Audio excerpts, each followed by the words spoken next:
নতুন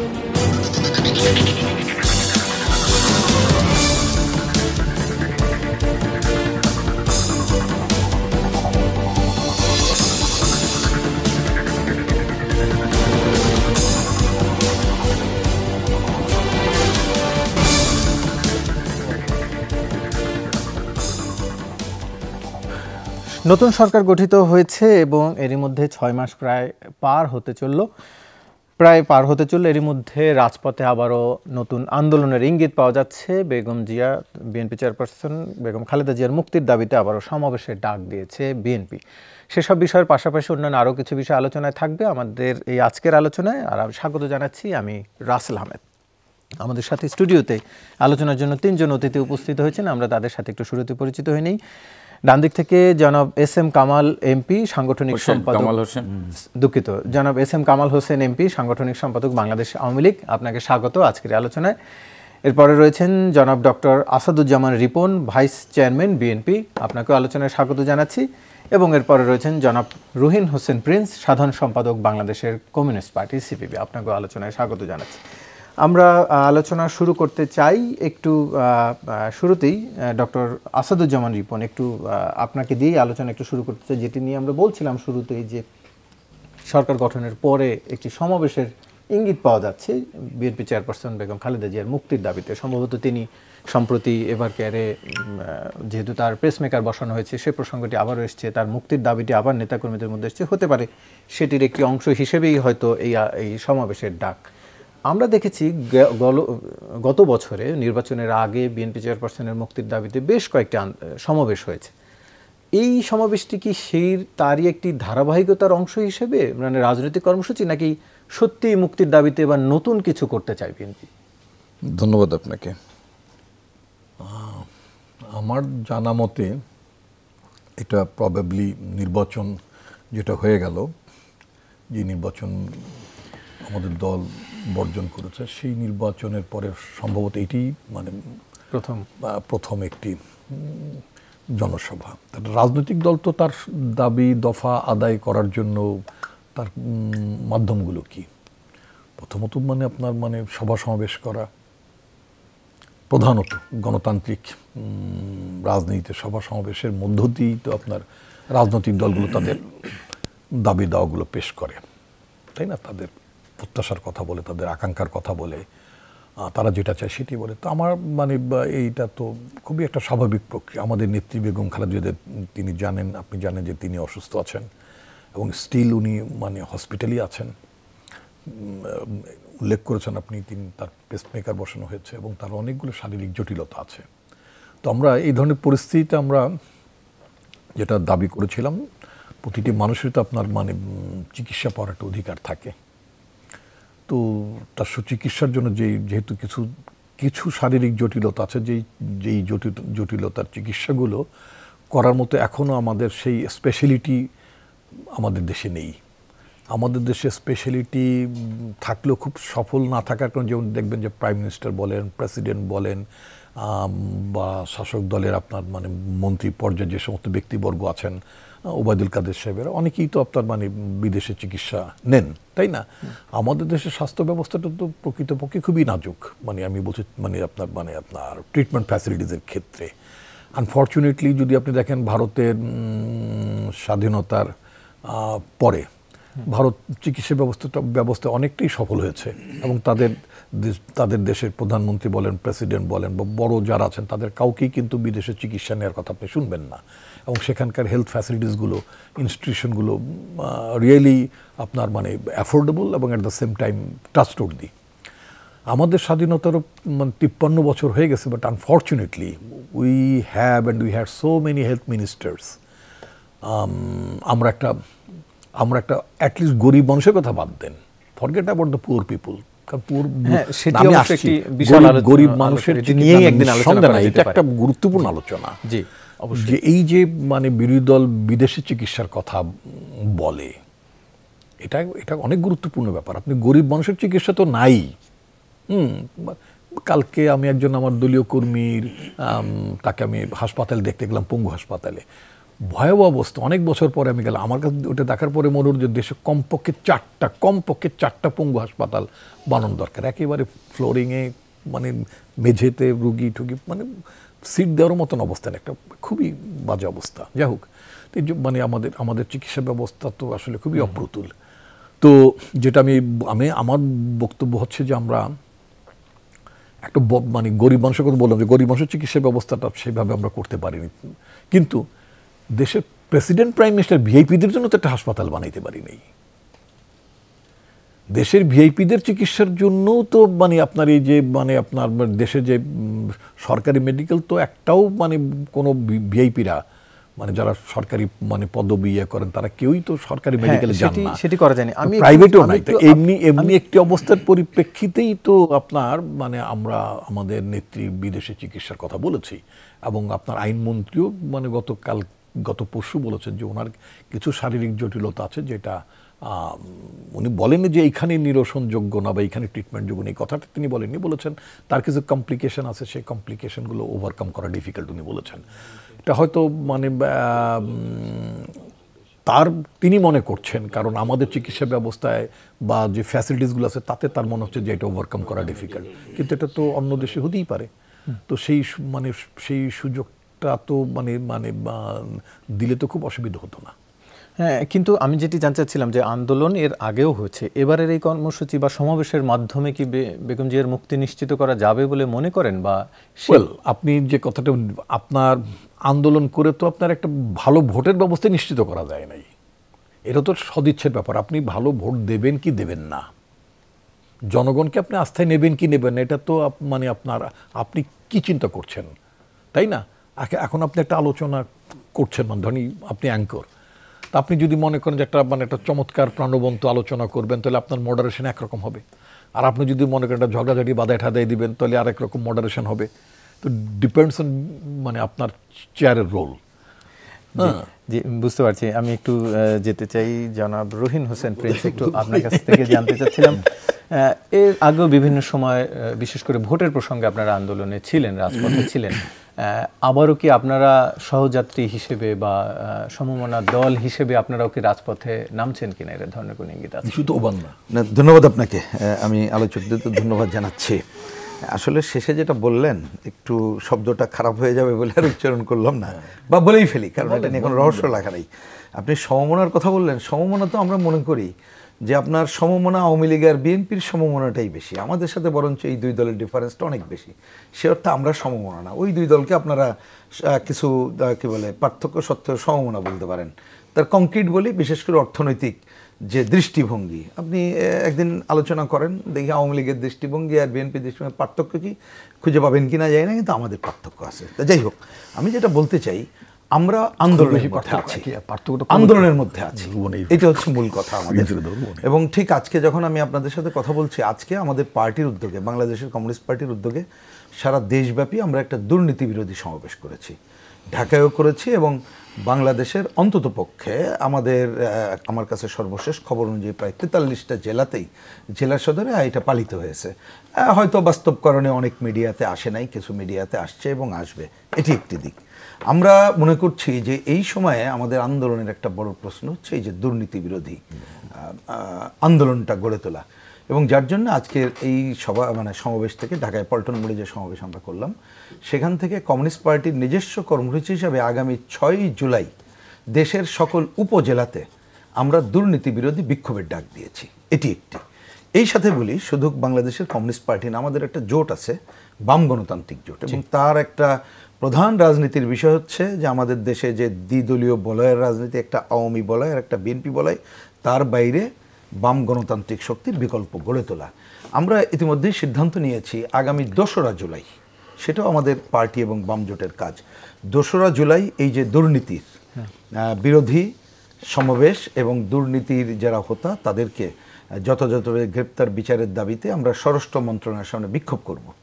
একই সাথে 2 তারিখের ওই কর্মসূচি থেকে আমরা পরবর্তীতে ইতিমধ্যে দুদকের কি ভূমিকা আমরা আরও দেখব, দুদকের সামনে অবস্থান কর্মসূচি গ্রহণ করব। অর্থাৎ একটা লাগাতার কর্মসূচির মধ্যে আমরা আগেও ছিলাম এবং এখনও সেই কাজটা করছি। এবং এটা মনে রাখা দরকার যে আমরা যে এই যে আন্দোলন করছি, আমরা এটাকে একটা সাধারণ ভাষায় বলি যে আমাদের সামনে দুইটা জিনিস একটা প্রধান হয়ে থাকবে। একটা হচ্ছে যদি বলেন এটাকে আমরা ভাতের দাবি, মানে শুধু ভাত না, এই যে দুর্নীতি বিরোধী সব মিলায় এইটা একটা জনগণের অধিকারের, আর একটা হচ্ছে ভোটের অধিকারেরও এটা থাকবে। তো ভোটের অধিকারের প্রশ্নে আমাদের কংক্রিট পজিশনটা হচ্ছে যে আমরা অনেকদিন ধরে দেখছি যে বাংলাদেশে ভোট ব্যবস্থাটা ফেল করে গেছে। পুরো ব্যবস্থার একটা সংস্কার করতে হবে। পুরো ব্যবস্থা সংস্কার ছাড়া টোটকা ওষুধ দিয়ে ওই ভোট ব্যবস্থারও উন্নয়ন করা যাবে না। তার একটা ছোট করেই বলে রাখি, আমি আর সময় নিচ্ছি না এই ক্ষেত্রে, যে সংসদকে যদি আমাদের যে সংসদ সদস্যরা তারা যথাযথভাবে দায়িত্ব পালন করতে হয় সাংবিধানিকভাবে, তাহলে আমাদের এই নির্বাচন ব্যবস্থার এই ধারাকে পরিবর্তন করে সংখ্যানুপাতিক পদ্ধতি, মানে একটা ভোটের মার্কার উপরে হবে কে কত পার্সেন্টেজ পায় সেই দল পড়ার হারের উপর আসন বিন্যাসের কথা বলছেন। হ্যাঁ, আমরা সেই ভোটের অনুযায়ী সেইটা করতে হবে এবং নির্বাচনকে টাকার খেলা, পেশি শক্তি, সাম্প্রদায়িক প্রচার প্রচারণা এবং প্রশাসনিক কারসাজি মুক্ত করতে হবে। এটার জন্য আরও সংস্কারের বিষয় আছে। আমি যদি ওই যে কি বলে যে যতক্ষণ সংখ্যানুপাতিক পদ্ধতি যদি নাও করতে পারি পুরোটা সময়, তাহলে 50% করতে পারি। তাহলে যেমন না ভোটের সিস্টেম থাকতে হবে, আমার পছন্দ না হলে একটা না ভোটের ব্যালট থাকবে, আমি যাতে ভোট দিতে পারি। আরেকটা হচ্ছে রিকল সিস্টেম থাকতে হবে। একবার নির্বাচিত হলে, একজন নির্বাচিত হয়ে গেল, সে আজীবন ওই অঞ্চলে জমিদারিত্ব করবে, যদি অপছন্দ মানুষ তাকে করে তারপরে এটা হবে না, এটা থাকতে হবে। আর সবচেয়ে বড় কথা এই কাজের মধ্যে থাকতে হবে জনগণের ভোট দেওয়ার অধিকারটা, সেইটা না হলে হবে না। তা সেইটার জন্য এই পুরো সংস্কার কাজটা করতে হবে। আর এই যে দুর্নীতি লুটপাট যেটা আজকে আমরা এখানে অ্যাড্রেস করলাম, তাতে আমরা পরিষ্কার ভাষায় বলেছি যে এই যে দুর্নীতি লুটপাটের যে উপাখ্যান, এবং এইবার একটা ভেরি ইন্টারেস্টিং, এটা আমি চলার পথে আমাকে একজন সাধারণ মানুষ শিখালো, বলে যে ভাই আমরা তো জন্মেও কোনোদিন শুনি না এই যে উচ্চবংশীয় ছাগল গরু, তো এবার খালি উচ্চবংশীয় ছাগল গরু দেখলাম না, লুটপাটকারীদের মধ্যে উচ্চবংশীয় লুটপাটকারী দেখলাম। তা পরিস্থিতিটা এইরকমের। তো এইটা হচ্ছে কেন? আমরা বামপন্থার দিক থেকে বলছি এটা হচ্ছে আমাদের যে দুর্বৃত্তায়িত অর্থনৈতিক ব্যবস্থা এবং দুর্বৃত্তায়িত রাজনীতি, তার কারণে হচ্ছে। তাহলে আপনি দুর্বৃত্তায়িত অর্থনৈতিক ব্যবস্থা এবং দুর্বৃত্তায়িত রাজনীতি যদি ভাঙতে না পারেন, তাহলে আসলে এর থেকে মুক্তি নাই। সুতরাং সেইটাই আমরা জনগণকে বলার চেষ্টা করতেছি, আমরা বিকল্প পথের দিশা দেওয়ার চেষ্টা করতেছি। এবং এই ক্ষেত্রে যেমন ধরেন যদি বলি আমি দুর্বৃত্ত অর্থনীতির কথা, এটার বেশি দূরে যাওয়ার দরকার। আমরা কথায় কথায় সংবিধান বলি না, খুবই কারেক্টলি বলি, বলতেই হবে, কারণ সংবিধান তো মুক্তিযুদ্ধের মধ্য দিয়ে অর্জিত আমার সংবিধান। কিছু লিমিটেশন আছে, সেটাকে আমরা বলি অসম্পূর্ণতা দূর করে বাস্তবায়ন করতে হবে অন্য জিনিস। সেই সংবিধানে আমার যে ইকোনমিক পলিসির কথা লেখা আছে, সেইটাও বাস্তবায়নের ধারায় গেলেও আমরা অনেক দূর অগ্রসর হতে পারি। তা সেইটা করা হচ্ছে না বলেই একটা খালি উদাহরণ দেই, আমাদের 20 নম্বর অনুচ্ছেদে পড়ে দেখেন, বলা আছে কর্মের গুণাগুণ বিবেচনা করে আপনাকে বেতন টেতনের নিশ্চয়তা দিতে হবে, আর অনুপার্জিত আয় ভোগ করার অধিকারই আপনার নাই। তো রাষ্ট্র এবং রাষ্ট্রের পাহারাদার সরকার এই দায়িত্ব পালন করবে, তারা তো ফেল করতেছে। তাহলে ওইটা বাস্তবায়ন যেমন করতে হবে। আর রাজনীতিটা হয়ে গেছে কি দুর্বৃত্তায়িত রাজনীতি, মানে এখন ক্ষমতাটা চলে গেছে অসৎ ব্যবসায়ী, অসৎ আমলা, অসৎ রাজনীতিক, তাদের হাতে। তারা মিলিয়ে যে দুর্বৃত্তায়িত রাজনীতি তৈরি করেছে, ওই যে বললাম উচ্চবংশীয় গরু ছাগলের সাথে যেমন উচ্চবংশীয় আপনি লুটপাটকারী দেখলেন, আসলেই এদের পাহারাদারি হচ্ছে ওরাই। আপনি এই যে মতিউর রহমানের সাহেবের কথা হলো, আজকে দেখলাম ফেসবুকে কার সাথে তিনি হজের একটা ছবি, আমি সেটা নিয়ে কথা বললাম না, আচ্ছা সেটা নিয়ে কথা না বললেও আপনি দেখেন ওই যে আগের একজন বলে দিছেন, তিনি আগের যে অর্থমন্ত্রী ছিলেন সাইফুর রহমান, তারও নাকি বেডরুমে যাওয়ার অধিকার ছিল, কিবরিয়া সাহেবের বেডরুমেও ছিল, আর মঈনুল আহমেদও নাকি তার জন্য সুপারিশ নাকি না, মঈনুল আহমেদ নাকি সরাসরি সুপারিশ করেছিল। তাহলে বুঝছেন দুর্বৃত্তায়িত রাজনীতিটা কোথায় চলে গেছে, মতিউর রহমানই তো শক্তিশালী। সুতরাং এইটা হচ্ছে দুর্বৃত্তায়িত রাজনীতির অন্যতম প্রোডাক্ট। তার একটা স্ত্রী কিভাবে তাহলে এমপি হলো বিনা প্রতিদ্বন্দ্বিতায়, উপজেলা চেয়ারম্যান হলো। তা আমরা বলছি যে এই দুর্বৃত্তায়িত অর্থনীতি এবং রাজনীতি, এইটা যদি না ভাঙতে পারি, তাহলে দেখবেন টোটকা মটকা ওষুধ দিয়ে আপনি সাময়িক কিছু দেখতে পাবেন, কিন্তু আলটিমেটলি এর কোনো সমাধান হবে না। আর এই যে আন্দোলনের কথা 1 সেকেন্ডে শেষ করি, এটা আসলে করবে কারা? আমরা বুঝি এটা করবে জনগণ। আমি একজন রাজনৈতিক কর্মী হিসাবে আমাদের বুঝ অনুযায়ী ওই জনগণকে উদ্বুদ্ধ করতে পারি, সচেতন সংগঠিত করতে পারি। সুতরাং এইটার ফলাফল কখন পাবো নির্ভর করবে এই জনগণকে, যখন তারা মাঠে নামবে এবং আমরা সঠিক দিশা দিয়ে মাঠে নামাতে পারবো, যখন তখনই জাগিয়ে তুলতে এইটার পারবেন জনগণকে, ফল সেটি হবে। বলতে চাইছেন। জি, একটু যেতে চাই জনাব এস এম কামাল হোসেন, একটু আপনার কাছ থেকে জানতে চাইছি, আমরা বিভিন্ন সময় যখন বিএনপি নেতারা বলেন যে বিএনপি চেয়ারপারসন কারাগারে আটক আছেন, তাকে দীর্ঘদিন ধরে আটকে রাখা হয়েছে, তখন আওয়ামী লীগের অনেকেই বলেন যে না, তিনি তো বাসায় আছেন, মুক্ত আছেন, তার চিকিৎসা চলছে। আবার যখন চিকিৎসার জন্য বিদেশ যেতে চান, তখন দেখা যায় যে না, আসলে তিনি আইনের জালে আটকে আছেন। আসলে তিনি কোন অবস্থায় আছেন, কি চাইছে সরকার বা আওয়ামী লীগ? আমার ধন্যবাদ। বিজ্ঞ দুজন আলোচক আছে, তাদের ধন্যবাদ জানাই, দর্শক শ্রোতাদের ধন্যবাদ জানাই। আমি আমার বন্ধু প্রিন্স সাহেবকে অনুরোধ করব, শুধু দুর্নীতি বিরোধী নয়, দুর্নীতি, সন্ত্রাস, মাদক, জঙ্গিবাদ সবকিছু নিয়ে এই নিয়ে যদি কথা বলে আমি শতভাগ সমর্থন করি, কারণ আমি এই চারটের বিরুদ্ধে সব জায়গায় কথা বলি। দুর্নীতি, সন্ত্রাস, মাদক, জঙ্গিবাদ আমাদের দেশটাকে উন্নয়নের শিখরে নেওয়ার ক্ষেত্রে এই চারটে জিনিস অন্তরায়। আমি প্রিন্স সাহেবকে অনুরোধ করব এইভাবে সামাজিক আন্দোলন গড়ে তুলুক, যেটা আমিও আওয়ামী লীগের একজন কর্মী হিসাবে আমি যেখানে যাই মিটিং করতে, আপনারা আমার বক্তৃতাগুলো দেখবেন, আমি এই চারটের পক্ষে কথা বলি। এক, গরিব মানুষের চিকিৎসার ব্যবস্থা আগে ছিল না, এখন আছে। গ্রাম পর্যায়ে 18,000 কমিউনিটি ক্লিনিক করা হয়েছে। আগে কতগুলো মেডিকেল কলেজ ছিল, এখন কতগুলো মেডিকেল, এখন 37টা মেডিকেল কলেজ, হাসপাতাল বাদ দিলাম। আর আমাদের দেশের উন্নত চিকিৎসা, আমাদের দলের সাধারণ সম্পাদক যখন মানে বলা হয়েছিল যে তিনি নাই, সবাই জানে, তাকে যখন বঙ্গবন্ধু বিশ্ববিদ্যালয় মেডিকেল কলেজে নিয়ে যাওয়া হলো, তখন দেবী শেঠিকে আনা হয়েছিল, আপনি জানেন। দেবী শেঠি এসে মন্তব্য করেছিলেন যে আমি থাকলেও এই চিকিৎসা দিতাম। আমাদের দেশের ডাক্তাররা যে চিকিৎসা দিয়ে তাকে একটা স্টেবল অবস্থায় এনেছেন, বলে আমি থাকলেও এই চিকিৎসাই দিতাম। তাহলে এখন আমি বলি, প্রেসিডেন্ট কিংবা তার আমি নিজের বলি, চিকিৎসার চেকআপের আমি জন্য যা বলি, সিঙ্গাপুর কেন যেতে হচ্ছে? তারপর উনি একটা মন্তব্য করেছিলেন যে এই ধরনের ব্যক্তিদের এখানে এর চূড়ান্ত চিকিৎসা করতে গেলে অনেক সময় ডাক্তাররা আনইজি ফিল করে। আমি আপনার একটা কথা বলি, আমি ওই দিন ছিলাম সেখানে, যে লোকটা এই চিকিৎসা ব্যবস্থা করছেন তিনি ড্যাবের সদস্য ছিলেন, তিনি প্রথম আনইজি ফিল করতেছিলেন। এখানে যখন একটা ভয় পাওয়া থাকতে পারে, স্বাভাবিক, কিন্তু তেনাকে সাধারণ চেকআপের জন্য নিশ্চয়ই ভয় পাওয়ার তো না না না, ওই দিনকার অবস্থা, ওই দিনকারটা ঠিক আছে। ওই দিনকার উনি কিন্তু সবচেয়ে ভালো ট্রিটমেন্টটা করছেন। ওনাকে যখন ওইখানকার বঙ্গবন্ধু বিশ্ববিদ্যালয় মেডিকেল কর্তৃপক্ষ বলে যে আপনি করেন, আমরা সহযোগিতা করতেছি, উনি কিন্তু করেছেন। তা আমাদের দেশের চিকিৎসা ব্যবস্থা ভালো আছে। তারপর আমরা অনেকে বিদেশে চিকিৎসা করতে যাই, এটা আসলেই দুঃখজনক। আর আন্দোলনের কথা বললেন, আর আপনি যেটা বলছেন যে বেগম খালেদা জিয়া, দেখেন বেগম খালেদা জিয়া একজন সাজাপ্রাপ্ত আসামি। তিনাকে বঙ্গবন্ধুর তেনা মানবিক নেত্রী, তিনি তাকে দণ্ডবিধির কার্যবিধি অনুযায়ী আপনি তাকে বাইরে থাকার সুযোগ করে, তিনি বাসায় আছেন এবং সেই সুযোগ ভোগ করছেন। এবং বাংলাদেশের যতগুলো অভিজাত হাসপাতাল আছে তার ভিতরে রিভার কেয়ার একটা সেই হাসপাতালে তাকে চিকিৎসা করেছে, এবং বিদেশ থেকে ডাক্তার এসেও তাকে চিকিৎসা করার ব্যবস্থা করা হয়েছে, সরকার কোনো ধরনের বাধা দেয়নি। আর আন্দোলনের কথা বলেন, আন্দোলন করে ভোটের ব্যবস্থা আছে, আন্দোলন বেগম খালেদা জিয়ার মুক্তির আন্দোলন, বিএনপি কি বেগম খালেদা জিয়ার মুক্তি চায়? চাইবে না কেন? তারা তো এর জন্য সমাবেশ করছে। আমি আপনার বলি, এটা বেগম খালেদা জিয়া তাদের কাছে একটা, আমি যদি বলি রাজনৈতিক কারণে বেগম খালেদা জিয়ার মুক্তির কথা বলতেছেন, কিন্তু সত্যিকার অর্থে কি বিএনপি বেগম খালেদা জিয়ার মুক্তি চায়? 2018 সালে যখন প্রধানমন্ত্রী বঙ্গবন্ধু তার জননেত্রী শেখ হাসিনার সাথে সকল রাজনৈতিক দলের আলোচনা হয়, সেই আলোচনার মূল এজেন্ডা কি হওয়া উচিত ছিল বিএনপির? যে তার নেত্রীকে মুক্তি না দিলে আমরা নির্বাচনে যাব না। তারা তো আলোচনায় গেছেন তারেক জিয়ার নির্দেশে।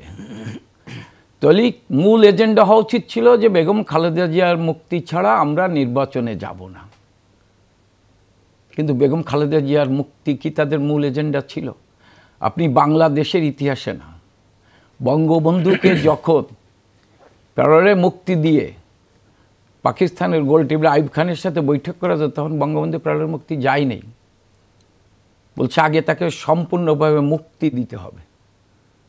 এবং আন্দোলন হয়েছে, জনগণ আন্দোলনে অংশগ্রহণ করছে, জনগণ স্লোগান দিয়েছে, হ্যাঁ, যে জেলের তালা ভাঙবো, শেখ মুজিবকে আনবো। সসম্মানে ধানমন্ডির 32 নম্বর বাড়িতে পৌঁছে দিয়েছে। সারা বাংলাদেশে বঙ্গবন্ধুর পক্ষে যে উত্তাল তরঙ্গ উঠেছিল তার কারণে।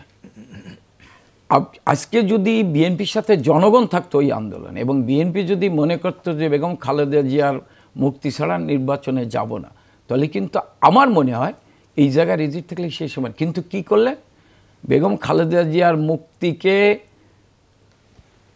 বাইরে রেখে তারা নির্বাচনে অংশগ্রহণ, কী কারণে? তারেক জিয়া, আমি যদি বলি আমার রিপন ভাই হয়তো কষ্ট পাবেন, হ্যাঁ, তারেক জিয়া মার চাইতে মনে করেছেন যে নির্বাচন বাণিজ্য, মনোনয়ন বাণিজ্য হচ্ছে তার কাছে বড়। তা আমি তো মনে করি যে তারেক জিয়া তার মাকে জেলে রেখে সে ব্যবসা করছে, মনোনয়ন বাণিজ্য, নির্বাচন বাণিজ্য করছে। আর আন্দোলনের কথা বলেন, এই যে যেটা বলে যে ভোটের দাবি আন্দোলনকে জনগণকে নামাইতে, যেটা 96 সালে জনগণ নামছিল। রাতের বেলা আইন করে বেগম খালেদা জিয়া যে ভোটারবিহীন নির্বাচন করে প্রধানমন্ত্রী থাকতে চেয়েছিলেন, পারেন নাই, পদত্যাগ করতে বাধ্য হয়েছিল আইন করে জনগণের তোপের মুখে।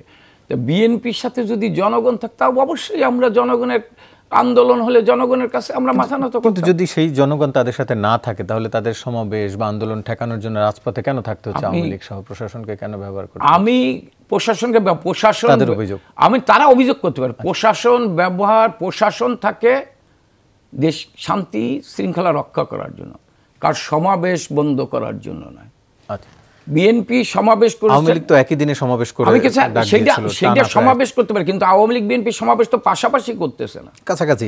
বঙ্গবন্ধু এটা তো অনেক হয়েছে। আপনি অতীতে যদি বলেন 2006 সালে এই যে প্রিন্স সাহেব আছেন, আমরা পল্টনে পারমিশন চেয়েছিলাম, ওইখানে শ্রমিক দলের নেতৃত্বে পারমিশন নিছে, উত্তর গেটে জামাত পারমিশন নিছে, আর পুরনো পল্টনে বিএনপি পারমিশন, আমাদের কোনো, আমরা মুক্ত অঙ্গনে দাঁড়িয়েছিলাম, পারমিশন দেয়নি। এরকম তো হয়েছে। কিন্তু এখন তো বিএনপি সমাবেশ করছে, সেই সমাবেশের দিকে তার আমরা লাঠিসোঁটা নিয়ে যাচ্ছি না, তারা তাদের সমাবেশ করছে, আমরা আমাদের সমাবেশ করছি।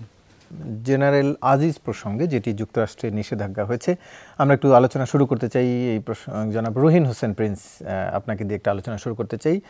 পেন্টাগনের ব্রিফিংয়ে, নিয়মিত ব্রিফিংয়ে আজকের এই আলোচনাটি, প্রসঙ্গটি এসছে, জেনারেল আজিজের নিষেধাজ্ঞার প্রসঙ্গটি। একটু আমি আপনার কাছ থেকে জানতে চাই, একটি তথ্য গণমাধ্যমের একটি খবরে পেলাম, 2015 থেকে 2022 সাল পর্যন্ত সামরিক বাহিনীর জন্য যুক্তরাষ্ট্রের কাছ থেকে প্রায় 650 কোটি টাকার অনুদান পেয়েছে বাংলাদেশ। আমার প্রশ্ন হচ্ছে যে জেনারেল আজিজের এই যে নিষেধাজ্ঞা, এটি কি এই ধরনের যে ধারাবাহিক সহায়তা, এর ক্ষেত্রে কোনো ধরনের ইম্প্যাক্ট পড়তে পারে? না, আমি আসলে ওই ব্রিফিংটা যথাযথভাবে শুনিনি, এই কারণে কথা বলছি যে কোন ধরনের কোশ্চেন, উত্তরটা কি, এটা বিস্তারিত জানলে হয়তো বা কিছু মন্তব্য করা যথাযথ হয়। সাধারণভাবে বলতে পারি, পররাষ্ট্রমন্ত্রী মন্ত্রণালয়ের যে অবস্থান ছিল, পেন্টাগনের অবস্থান একই রকম। আগের সাধারণভাবে যেটা বুঝি যে যারা এই যে আমাদের উপরে কতগুলো নিষেধাজ্ঞা, ব্যক্তি, কোন সংস্থা, প্রতিষ্ঠান, এই যে তারা যেটা করার কথা বলেছে এবং সেটা কিন্তু চলমান তারা রাখছে, এটা পরিষ্কার কথা। এবং এটা চলমান যে থাকবে এটা পরিষ্কার বলা যায়। এখন এই চলমান থাকবে, ওইটা শুধুমাত্র দুর্নীতি উচ্ছেদ ওইটার কারণে, এইটা আবার আমরা মনে করি না, এটার পেছনে তার রাজনৈতিক নানা ঘটনাবলী আছে, সেটা একটা অন্য দিক আর কি, এবং এইটা থাকবে। তো যদি ধরে নেন যে এইখানে যে সরকার এখন ক্ষমতায় আছে, তারা যদি এটাকে উইন ওভার না করতে পারে, তাহলে ওই যে আপনি যেটা বললেন যে নিষেধাজ্ঞা তো খালি নিষেধাজ্ঞার পর্যায়ে থাকবে না, তাহলে ভবিষ্যতে অতীতের সহায়তা এবং অন্য জায়গাগুলোতে নানাভাবে কিন্তু প্রভাব বিস্তার করবে। এখন সরকার কিভাবে উইন ওভার করতে পারবে তার উপরে নির্ভর করে। সে কি ওইখানকে দুর্নীতিমুক্ত করে বা এখানে যারা দুর্নীতিবাজ তাদের বিরুদ্ধে ব্যবস্থা নিয়ে করেই তাদের কনভিন্স করবে, নাকি তারা তাদেরকে অন্যান্য কতগুলো সুবিধা দিয়ে করবে, নাকি যে গণতন্ত্র ভোটাধিকারের কথা বলা হচ্ছে, যেটা সম্মিলিত সবাইকে নিয়ে ভোটের কথাটা সামনে আসছে, সেইটা দিয়ে করবে। এগুলো নির্ভর করে যে তাদের অবস্থান এবং সরকারের অবস্থান, তার মধ্যে কি কর্মকাণ্ড করবে তার উপরে। কিন্তু একেবারেই ছোট করে বলা যায় সেটা হচ্ছে এইটার জন্যে যে আমাদের আগে যে আমাদের সামরিক বাহিনী অন্যদের সাথে যে সম্পর্কগুলো ছিল, যে আদান প্রদানের বিষয় ছিল, যদি আমরা একটু আগে আমি যে 3-4টা পয়েন্ট বললাম, যদি সেইখানে যদি কতগুলো উন্নয়নের ঘটনা না ঘটে এবং যদি এইটার অবনতি আরও হয়, তাহলে এইখানে সংকটটা বাড়তে থাকবে, এটা পরিষ্কার করে বলা যায়। আর এখন যে তথ্যপাত্রগুলো আমাদের যদি বলেন এই যে এইসব সংস্থা সহ অন্য ব্যক্তিবর্গের যে কথাগুলো আসছে, তা সেই জায়গায় তো অন্য দেশ বা যারা করুক না করুক তাদের নিয়ে অন্য আলোচনা আছে, কিন্তু সেটা আমি এখানে না করলেও বলি যে মানবাধিকারের কথা অন্য যেটা বলছে তাকে তো মুখ রক্ষার খাতিরে হইলেও এইখানে কতগুলো পদক্ষেপের জায়গা আসতে হবে। সেটা কিভাবে কখন আসবে না আসবে একটু আগে আমি বলেছি, তার হয়তো রাজনৈতিক সমীকরণ, তার অর্থনৈতিক সমীকরণ, অন্য সমীকরণ থাকবে, কিন্তু খুব স্মুথলি এই পর্ব চলবে এটা ভাবার কোনো কারণ আছে বলে আমি অন্ততপক্ষে মনে করছি না। জি, একটু যেতে যে জনাব এস এম কামাল হোসেন, আপনার কাছ থেকে একটু জানতে চাচ্ছিলাম যে একই সুরে পররাষ্ট্র মন্ত্রণালয়ের মতো একই সুরেই পেন্টাগনও কথা বলছে, এইটি কি মনে হচ্ছে জেনারেল আজিজের এই প্রসঙ্গ যুক্তরাষ্ট্র এখনো জিয়ে রাখাটা কি এই সামরিক কোনো সহায়তার প্রেক্ষাপটে, বা এই নিয়ে আপনার মন্তব্য জানতে চাই। দেখেন, জেনারেল আজিজ একটা ব্যক্তি, কিন্তু তিনি সেনাবাহিনীর প্রধান। হ্যাঁ, তাতে কি সেনাবাহিনীর বিরুদ্ধে তো দেয়নি। এই যে আপনারা যে কথাগুলো বলেন এবং অন্যর বাইরে যারা কথা, এই নির্বাচনের আগের থেকে শুনে আসছে, তখন এই জুজু বুড়ির ভয় দেখানো হয়েছে। প্রশ্নবদ্ধ রেখেই যুক্তরাষ্ট্রের প্রেসিডেন্ট আজকের প্রধানমন্ত্রী বরাবর অভিনন্দন বার্তা পাঠিয়েছেন। এখানকার মার্কিন রাষ্ট্রদূত আগে যাই অভিনন্দন জানিয়ে আসছে। হ্যাঁ, প্রশ্ন আছে, এটি তো সাধারণ ভদ্রতা না, তারপর ভদ্রতা না, তারপর ছুটে গিয়েছে। এই জুজুবুড়ির ভয় সবাই দেখায়, আর যাদের ভয় দেখায় এদের ভয় তো আমরা পাকিস্তানের বিরুদ্ধে যখন আন্দোলন হয়েছে 6 দফা নিয়ে, তখনও বলা হয়েছে, 70-এর নির্বাচনেও বলা হয়েছে, 71-এ সরাসরি বিরোধিতা করছে। বঙ্গবন্ধুর হত্যার নেপথ্যে তারা ছিল।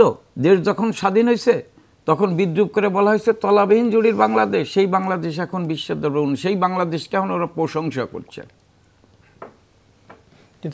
প্রিন্স ভাই যেটা বললেন, এই সম্পর্ক উন্নয়নের জন্য কি সরকার কিছু করছে? এটা তো আমরা অনেক দিন ধরে শুনছি। যখন যুদ্ধ অপরাধীদের বিচার হয়েছে তখন ওইখান থেকে বিভিন্ন লোক পেশার কথা বলছে। যারা এসির ভিতরে শীততাপ নিয়ন্ত্রণ করবে তাদের আশীর্বাদ দিয়ে তারা এইগুলো বলতেই থাকে। কিন্তু এখানে একজন শেখ হাসিনা আছে যার পার্সোনাল ডিপ্লোমেসি দিয়ে সে সব কিছুকে ওভারকাম করে। আপনি বিশ্বে শক্তিশালী দেশগুলোতে ঠান্ডা লড়াই হচ্ছে, বাংলাদেশ তার ভিতরে দিয়ে এগিয়ে যাচ্ছে। অনেক সমীকরণ অনেকে মিলানোর চেষ্টা করছে, কিন্তু বঙ্গবন্ধুর তনয়ের সমীকরণ হচ্ছে তার পার্সোনাল ডিপ্লোমেসিতে সমল সমীকরণকে মিথ্যা প্রমাণিত করে বাংলাদেশকে তার জায়গায় ঠিক রাখছেন। আপনি সেনাবাহিনীকে জাতিসংঘের আপনি কি কারণ যে এই মিশনে আমাদের সেনাবাহিনী বা পুলিশ বাহিনী সশস্ত্র বাহিনীর লোক পাঠানো আগের চেয়ে বৃদ্ধি পাচ্ছে। এইগুলো যারা দেশের গণতন্ত্রকে হত্যা করতে চায়, আমি কঠিন ভাষায় কলাম, যারা দেশের উন্নয়নের অগ্রযাত্রাকে ব্যাহত করতে চায়, তারা এইগুলো নিয়ে বিভ্রান্তকর তথ্য দিয়ে মানুষকে বিভ্রান্ত করতে চায়। কিন্তু বাংলাদেশের জনগণ, আমি কয়েক বছর ধরেই তো দেখছি যে এই বিভ্রান্তে বাংলাদেশের জনগণ। কিন্তু এই নিষেধাজ্ঞা তো এরপরে হয়েছে, মানে সম্প্রতি হয়েছে বলা যায় না? এর আগেও দিছে তো, 7 জনের বিরুদ্ধে দিছে না, কি তখন কিছু গেল দেশ গেল, দেশ যায় না। ওরা হয় বা যদি কনভিন্স হয়ে থাকে তারা, তাহলে আবার নিষেধাজ্ঞা কেন আসলো? নিষেধাজ্ঞা আসতেই পারে কোনো ব্যক্তির বিরুদ্ধে। আমার তো কনভিন্সের বিষয় না। আমি তো কেউ তো আমার প্রভু না, আমার বন্ধু হতে পারে, আমার দেশ ছোট হতে পারে, কিন্তু এই দেশ 30 লক্ষ শহীদের রক্তের বিনিময়ে এই দেশ। বঙ্গবন্ধু কারো কাছে মাথা নত করে নেই, বঙ্গবন্ধু তো না শেখ হাসিনা কারো কাছে মাথা নত। জেনারেল আজিজ একটি মন্তব্য করেছিলেন যে এই নিষেধাজ্ঞার মাধ্যমে সরকারকেও ছোট করা হবে। এটা জেনারেল আজিজ তার নিজস্ব বক্তৃতা দিতে পারে, সরকার তো এটা মনে করে না। হ্যাঁ, সরকারের কোনো বাহিনীর নামে যদি কোনো নিষেধাজ্ঞা আসে, স্বাভাবিকভাবে দায় দায়িত্ব কিছুটা সরকারের উপর পড়ে, এটা তো আমি অস্বীকার করি না। আমি আওয়ামী লীগের সাংগঠনিক একটা উদাহরণ দিই, আমি আওয়ামী লীগের সাংগঠনিক সম্পাদক। আমি এমপি, আমি যখন এখন দুর্নীতির দ্বারা জড়িত হব, কিছুটা হলেও আওয়ামী লীগ প্রশ্নবিদ্ধ হয়।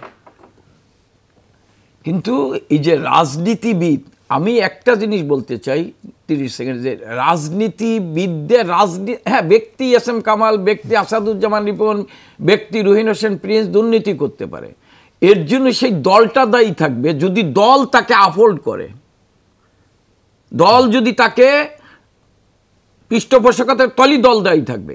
একটা বাহিনীর কোনো ব্যক্তি যদি করে, সেই বাহিনী যদি তার পক্ষে অবস্থান নেয়, তাহলে সেই বাহিনী তখন দায়ী থাকবে। সরকার যদি তার পক্ষে স্টার নেয়, তাহলে সরকার দায়ী থাকবে। জি, একটু যেতে চাই জনাব ডক্টর আসাদুজ্জামান রিপন, একটু আপনার কাছ থেকে জানতে চাইছি যে এর আগে আমরা দেখেছি যে পাকিস্তানের অর্থ সহায়তা পেন্টাগন বন্ধ করে দিয়েছিল, আরও বেশ ক বছর আগের ঘটনা। বিএনপি কি সেরকম কিছু চায় যে বাংলাদেশের জন্য সহায়তা বন্ধ করে দিক কোনো না কোনো উপায়? সেটি কি বাংলাদেশের জন্য ভালো? বিএনপি এরকম কোনো বিবৃতি দিছে নাকি? না, কিন্তু বেশ অবস্থান শুনে মনে হচ্ছে যে জাস্ট ক্লিয়ার মি, মানে আপনাদের চাওয়া ইয়াটা কি আসলে? মানে সেটা আপনি তো বললেন যে বিএনপি, আপনি একটু বলেন না, মানে আপনার কথায় মানে আমি আই ডোন্ট আন্ডারস্ট্যান্ড, আপনি কি বলতে চাচ্ছেন সেটা বলেন তো। আমি জানতে চাচ্ছি যে বিএনপি আসলে কি চায়, যে বিএনপির চাওয়ার সাথে কি আপনি প্রশ্নটি? বিভিন্ন সময় আওয়ামী লীগের পক্ষ থেকে অভিযোগ করা হয় যে বাংলাদেশের এইসব বিষয়গুলো বিএনপি তাদের কাছে তুলে ধরছে, এই সমস্যাগুলো সেই আলোকে নিষেধাজ্ঞাগুলো এসেছে। আমেরিকা আমরা চালাচ্ছি তো নাকি? না, সেটিও বিষয় নয়। আপনার কথা তো তাই মনে হচ্ছে যে আমেরিকা আমরাই চালাচ্ছি। That's good. আমরা যদি আমেরিকাকে চালাবার মতন সক্ষমতা অর্জন করে থাকি, আমাদের কথা আমেরিকা চলে, that's great. I must say that's great. আচ্ছা, যাই হোক, আপনার প্রশ্নটা খুব রেলিভেন্ট হয় নাই, বরং আপনি যদি এইটা বলতে পারতেন যে এই পরিপ্রেক্ষিতে আমার মন্তব্যটা কি, আমি বিষয়টা, আমার দল কিভাবে বিষয়টা দেখছে, সেটা খুব অ্যাপ্রোপ্রিয়েট হতে পারত। তার আগে আমি একটু জনাব কামাল হোসেনের কিছু বক্তব্য আছে তো, কারণ উনি মানে ওই বক্তব্যটা তো উত্তর না দিয়ে তো আমি এই লাইনে যাব না আসলে। একটু ছোট করে? না, একটু ছোট করে না তো, ওইটি বড় করে হবে। কি জন্য? কারণ ওইটা তো অনেক বড় বড় বড় গ্যামাটে উনি বলেছেন, তো সুতরাং ওইটা আমাকে খুব বড় করেই বলতে হবে।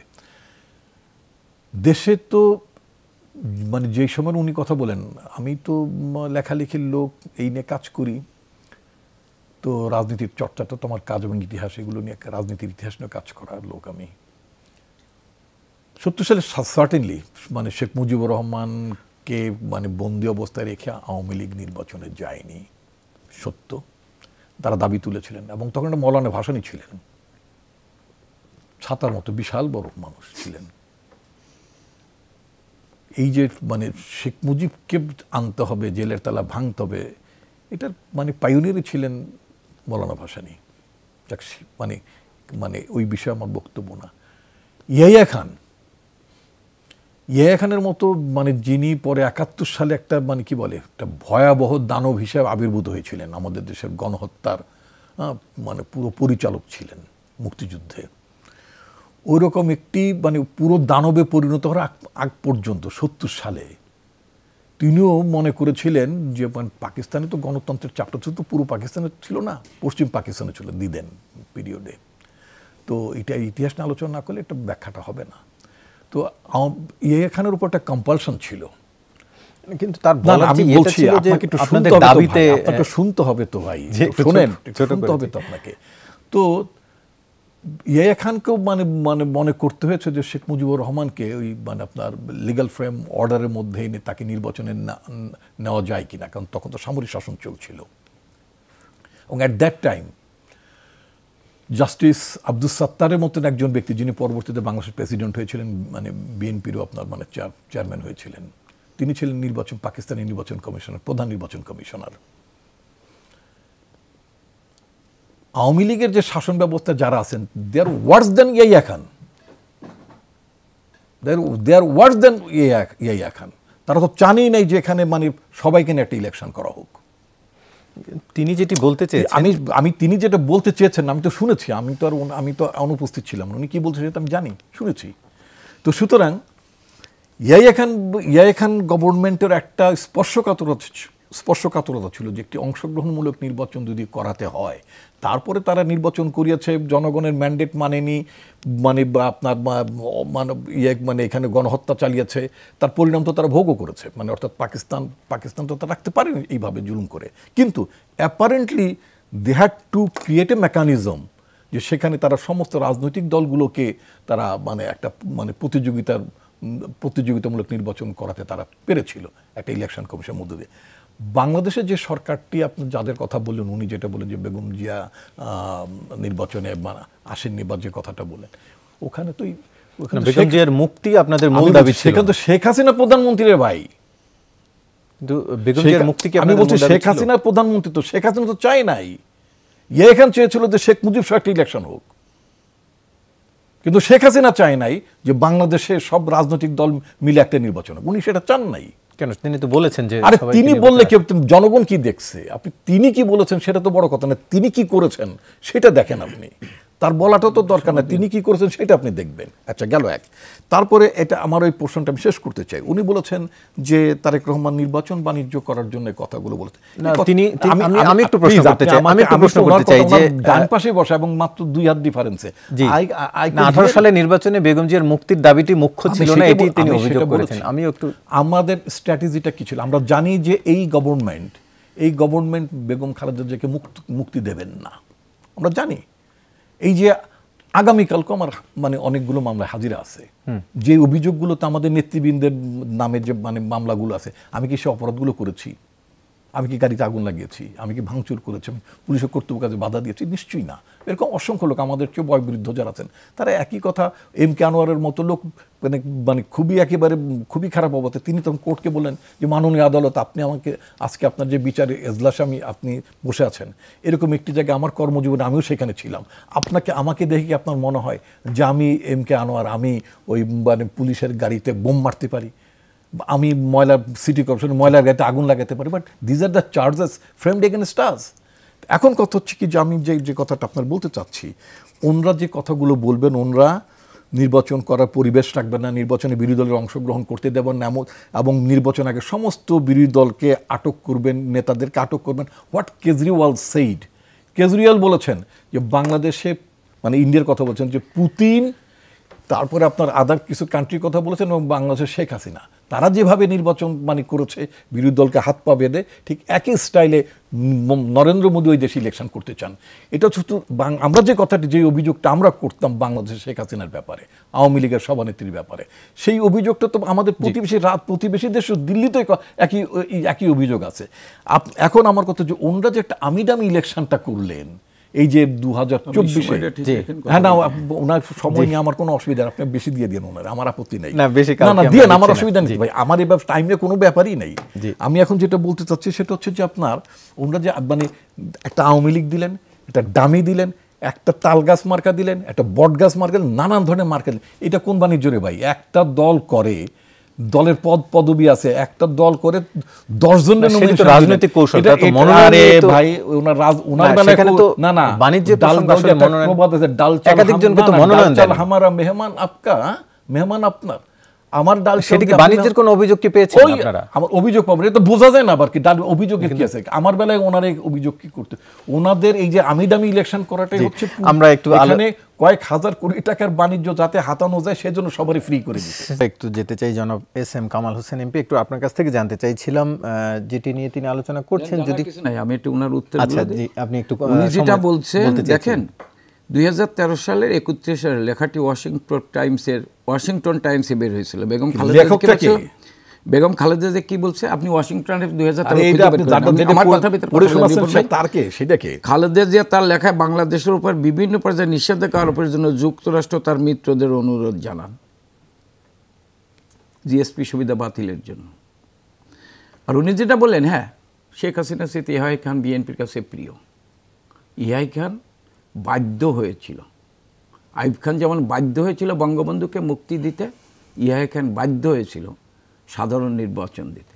উনি যে মৌলানা ভাসানী সাহেবের কথা, তার প্রতি শ্রদ্ধা রেখে বলছেন, উনি বলছিলেন যে ভোটের আগে ভাত চাই, কই নির্বাচন বর্জন করেছিলেন, হ্যাঁ নির্বাচন বর্জন করেছিলেন। আর ইন্ডিয়া ওনার নেতা যেটা বললেন জিয়াউর রহমান, উনি হানা ভোট করেছিলেন 77 সালে, এবং সেনাবাহিনীর যে বিধি লঙ্ঘন করে নির্বাচন করেছিলেন একতরফা হানা ভোট করে। কোন সালে? 77 সালে। উনি জানেন 77 কোন সালে? এই যে মিথ্যে কথা কইতে গিয়ে বিএনপি না, ওটা 77 সালে হানা ভোট করেছিলেন এবং সেই ভোটটা দিয়েছিলেন ডিসিএসপিরা, জনগণ দেয়নি। কোথাও কোথাও 110% ভোট পড়ছিল। এটা পত্রিকার লেখা, আমার কথা না। আর উনি যেটা বলেন মিথ্যে মামলা, দেখেন 2001-এর পরে আজকের প্রধানমন্ত্রী এই ক্যান্টনমেন্টে গেছিল, হুমায়ুন আজাদকে ওনাদের সহযোগীরা যখন কুপিয়ে হত্যা করার চেষ্টা করছিল, ক্যান্টনমেন্টে দেখতে গেছিল। জাহাঙ্গীর গেটে বিরোধী দলের নেতাকে ঢুকতে দেয়নি, হেঁটে গিয়েছিলেন। বেরিয়ে সভার শেখ হাসিনা সহ 18 জনের নামে মামলা দিয়েছিলেন। উনি বললেন এইখানে ডিলমাল 2001 থেকে 2002 পর্যন্ত আওয়ামী লীগ কোনো আন্দোলন করে নাই। সাবের চৌধুরীকে আর লিটন চৌধুরীকে পেলেট চুরির মামলা দিয়েছে। লিটন চৌধুরী? ইয়েস, বিমান বাহিনীর প্রধানকে ঘড়ি চুরির মামলা দিয়েছিল। সেই বিএনপি তো বিএনপি যা যা করছেন অন্যদের তাই দিয়ে ভাবেন। বিএনপি 2014-তে উনি বলেন যে ওনার নেতা করেন নেই, ওনার নেতার এপিএস অপু এখনো গ্রেপ্তার আছে এই নির্বাচন বাণিজ্যের টাকা নিয়ে, কিভাবে বিদেশে পাঠিয়েছেন, এখনো গ্রেপ্তার আছে। তা ওনারা যা যা করছেন জাতির সামনে তাই বলতে চান, কারণ এই দেশে মানুষের ভোটের অধিকার হরণ করেছেন, ভোট ডাকাতি করেছেন। ওনাদের নেতা ছিল বি চৌধুরী, আমি উদাহরণ দিয়ে নাম করে বলতেছি। বি চৌধুরী বলেছিলেন সাংবাদিক সম্মেলন করে, তেজগাঁতে যখন বেগম খালেদা জিয়া প্রিয় ফালুকে নির্বাচিত ঘোষণা করা হয়, তখন বি চৌধুরী বলছিল আমার জীবনে এত খারাপ নির্বাচন দেখি নাই। এটা আমার কথা না, বি চৌধুরীর কথা। তো সেই দলের আসাদুজ্জামান রিপন সাহেব একজন ভালো মানুষ, জানাশোনা লোক, সেই দলের পক্ষে কথা বলি তো মিথ্যে কথা, মিথ্যে তথ্য দিয়ে আসার তো কোনো কথা নাই। আমি আপনি পার্লামেন্টে ছিলেন না, মিথ্যা শব্দটা বলতেন না, বলতে জাতিকে বিভ্রান্ত করার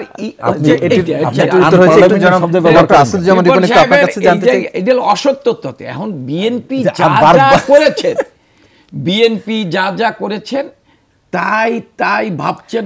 ডক্টর আসাদুজ্জামান রিপন, একটু আপনার কাছ থেকে জানতে চাইছি যে একটু ভিন্ন প্রসঙ্গে, নেপাল ভুটানের সাথে রেল যোগাযোগের আলোচনা চলছে। ভিন্ন প্রসঙ্গ রাখেন নাই, জনাব এস এম কামাল হোসেন প্রসঙ্গ জানিয়ে আসছেন এখানে। ভিন্ন প্রসঙ্গ নিয়ে নেপাল ভুটান নিয়ে কথা বলে, এটা হচ্ছে কি যে আপনার পররাষ্ট্রমন্ত্রী সাহেবকে সাজেদা চৌধুরীর একটা বক্তব্য দিয়ে আমি শুরু করতে চাই।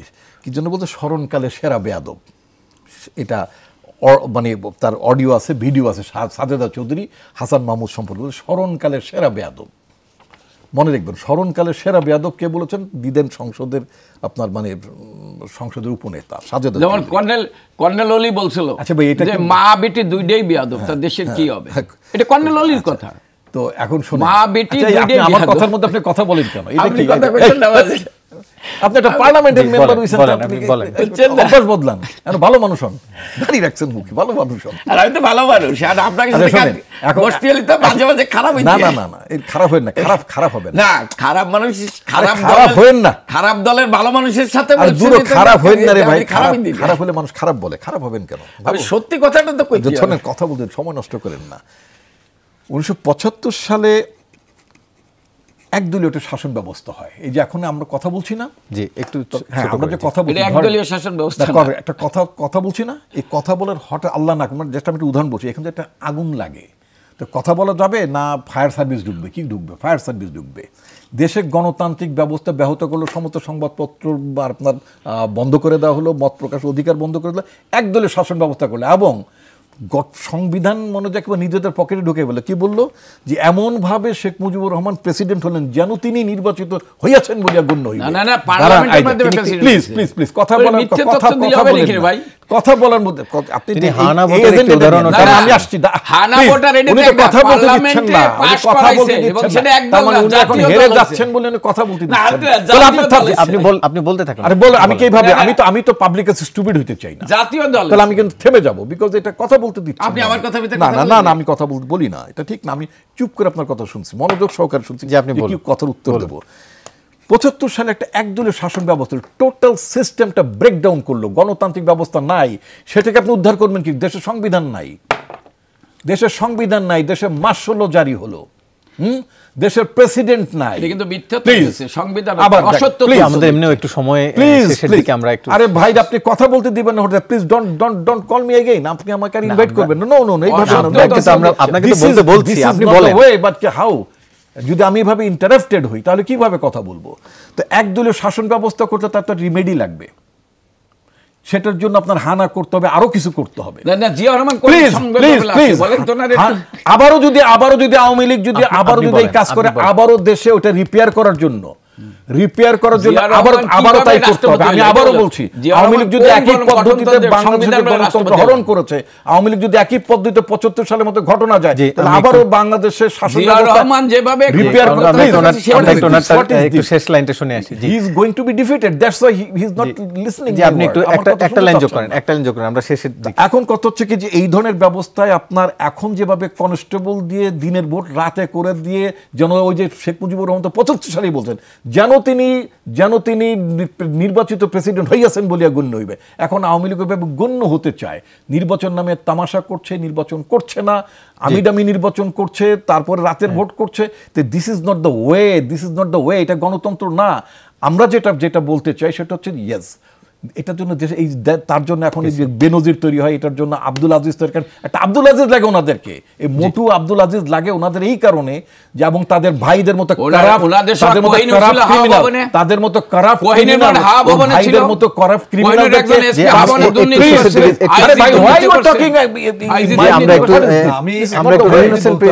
একটু আপনার কাছে আর কথা ওনার কথা কইতে ওনার কথা কইতে দেন, আর আপনি কথা কইন। আপনার কাছ থেকে শুনতে চাই কি বলতে চাচ্ছেন উনি, এই যে এই অবস্থান ওনাকে উনি কি শেষ করবে? আমাদের একদম শেষ সময়ের দিকে আমরা চলে এসেছি।